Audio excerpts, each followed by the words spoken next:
And you see, there are some things you cannot accomplish as an individual. I know you are powerful. But if we are going to deal with some matters, we'll need to stand in the corporate room. Have you gone to the book of Ephesians before? Ephesians chapter 6, when he begins to talk about spiritual warfare.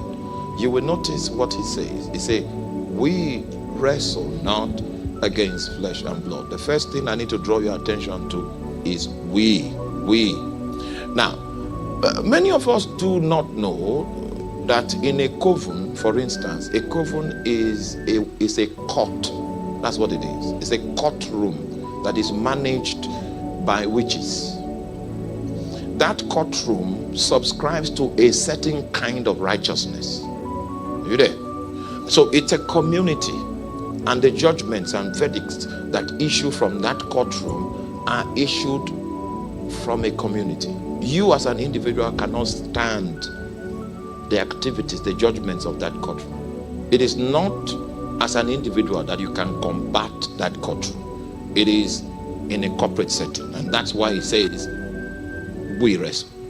So when we come next week, we'll go into all those. There are details. There are details. There are operations that are capable of a single witch, and the operations that are beyond the scope of a single witch. It will require at least 2 or 3 of them to cast some spells, especially if it has to do with family and territory.